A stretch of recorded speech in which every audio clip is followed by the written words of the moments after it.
एक बच्चे का सवाल है जहाँ सवाल में प्रूव करना है कि ए गुणे 80। आप भी एक बार सवाल पढ़ लीजिएगा अच्छे से। सवाल को अगर आप पढ़ेंगे तो ध्यान से पाएंगे कि सवाल में 3 वेक्टर्स का है, 3 सदिश है जो तीनों एक दूसरे के लंबवत हैं। तो सवाल में 3 वेक्टर्स हैं जो तीनों एक दूसरे के लंबवत है। और सवाल में जो एल आई, एम आई और एन आई है ये है डायरेक्शनल कोसाइंस। ठीक है, दिख कुछ जाए सॉल्व करते हैं। अब सवाल को सॉल्व करने के लिए थोड़ा आगे की चीज़ है, लेकिन थोड़ा सा याद जानिए बस कि अगर कोई वेक्टर्स हैं, ठीक है, तो हर वेक्टर्स का अपना डायरेक्शनल कोसाइंस होता है, दिख कुछ जाए होती है।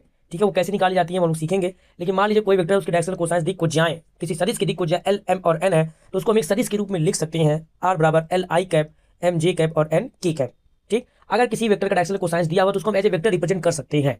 ठीक, जैसे मैंने यहाँ लिख दिया, अगर एल, एम और एन डायरेक्शनल कोसाइंस तो एक वेक्टर हो जाएगा। और इस वेक्टर में ध्यान देंगे, इस वेक्टर में L square plus M square plus N square बराबर 1 होता है। ये अपने आप में फॉर्मूला है।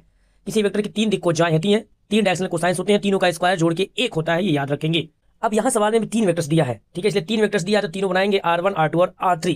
यहाँ तीनों वेक्टर पहले मैं लिख रहा हूँ क्योंकि तीनों वेक्टर दिया, तीनों एक दूसरे के परपेंडिकुलर है, लंबवत है, ये सवाल में बोला है।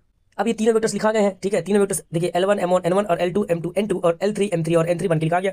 अब खास बात ये है कि भाई ये तीनों परपेंडिकुलर, तो तीनों का डॉट 0 होगा क्योंकि लंबवत है। अगर दो सदिश लंबवत है उनका डॉट गुणन A डॉट B मतलब 0 होता है, इसलिए R1 और R2 का डॉट, ठीक है, और R2 और R3 का डॉट और R1 और R3 ये तीनों का डॉट 0 होगा। और डॉट कैसे निकालते हैं, आई वाला आई से गुणा करते हैं, जी वाला जे से गुणा करेंगे, के वाला के से गुणा करेंगे, तो वही L1 L2 हो जाएगा गुणा के M1 M2 हो जाएगा और N1 N2 हो जाएगा। ऐसे तीनों के लिए बारी बारी आई जे आई के और मतलब इनका गुणा करके हम डॉट निकाल के 0 लिख दे रहे हैं।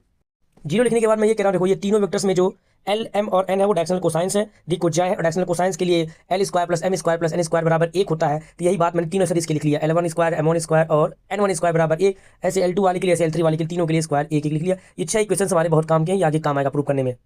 अब जो प्रूव करना था वो प्रूव करना कि ए गुणे 80 बराबर आई है, मैंने उसका एलएचएस ले लिया, फिर ए लिख दिया, फिर 80 उसका ट्रांसपोज का परिवर्त लिख दिया। अब इसका गुणा करेंगे, यही मेन चीज, इन दोनों का गुणा करने जाएंगे। ठीक है, गुणा करके मैं लिखूंगा, बार गुणा करने आपको आता है, ठीक है, कॉलम को उठाते हैं, कॉलम और रो पे लाके पटक देते हैं।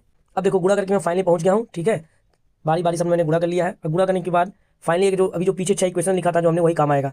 सवाल में 2 ही चीज मेन है कि तीन वेक्टर्स हैं, तीनों लंबवत है, तीनों का डॉट 0 होगा और उनके डायरेक्शनल कोसाइंस दिया हुआ है, तो उसका स्क्वायर जोड़ के 1 होता है। तो इसमें ध्यान दोगे तो देखो डायगोनल में देखोगे, डायगोनल में, विकर्ण में देखोगे, विकर्ण में सबका स्क्वायर स्क्वायर स्क्वायर हो गया है।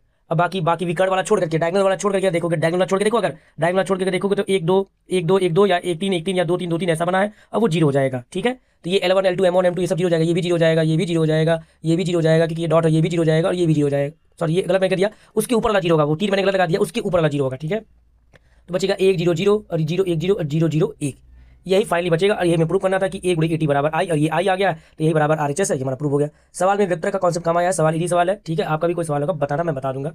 ठीक है, अपने भी सवाल लगाते रहिए, अब मुझसे पूछते रहिए। ठीक है, मेहनत करते रहिए, बिना प्रैक्टिस के कुछ होने वाला नहीं, मेरे बताने से नहीं होगा अगर आप इस सवाल को दोबारा लगा नहीं रहे हैं। ठीक है।